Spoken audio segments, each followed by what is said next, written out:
Good morning everyone, welcome back to Priya uncut. কেমন আছো তোমরা সবাই? আশা করি সবাই খুব ভালো আছো, আমিও খুব ভালো আছি।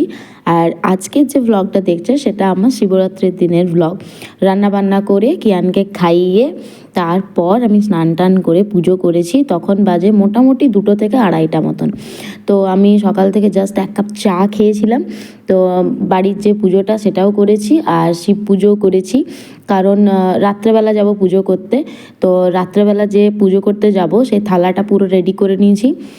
ডেলি যে বাড়ির পুজো হয় সেই পুজোটা করেছি। শিবরাত্রির জন্য একটু হালকা করে আলপনা দিয়েছি। আর আমার শ্বশুর বাড়িতে যেহেতু মূর্তি অ্যালাউড নেই, সেই জন্য একটা আমার ফটো ছিল শিবের, সেখানেই সকালের প্রথম জলটা আমি ওখানেই ঢেলেছি। আর এই ইয়াররিংস আর মান্টিকার সেটটা আমি রঘুনাথপুরেরই একটা দোকান থেকে নিয়েছিলাম। দেখতে খুব সুন্দর লাগছিল। যদিও মান্টিকাটা পরে আমি শিবরাত্রি পুজো করতে যাইনি, জাস্ট ট্রাই করছিলাম। আর এখানে অভিজিৎ চলে এসেছে।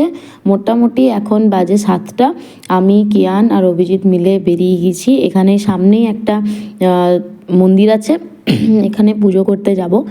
তো জায়গাটা ভীষণ সুন্দর, দুর্গা মন্দির আর শিব মন্দির পাশাপাশি। এইটা যেটা দেখছো এটা শিব মন্দির, আর এর অপোজিটেই আছে দুর্গা মন্দির। তো আমার পুজো করা হয়ে গেছে। পুজো করার সময় কোনো রকম ভিডিও করা যায়নি, কারণ এখানে যজ্ঞ হচ্ছিল। তো এই দেখো, এটা হলো শিবলিঙ্গটা, আর এখানে যজ্ঞ হচ্ছিল, যজ্ঞকুণ্ড। আর একদম অপোজিটেই ছিল এই যে সর্বজনীন দুর্গা মন্দির। তো এই দুর্গা মন্দিরটা আর শিব মন্দিরটার যে পজিশনটা আমার খুবই ভালো লেগেছে। পুজো হয়ে গেছে আর আমরা স্নান জল নিয়ে বাড়ি ফিরছি। ভিডিওটা কেমন লাগলো অবশ্যই কমেন্ট করে জানাবে। ভালো লাগলে do like, comment, share and subscribe to Priya uncut. দেখা হচ্ছে তোমাদের সাথে নেক্সট ব্লগে। ততদিন ভালো থাকবে, সুস্থ থাকবে, আর আমার ভিডিওর অপেক্ষায় থাকবে। Tata, bye, subscribe.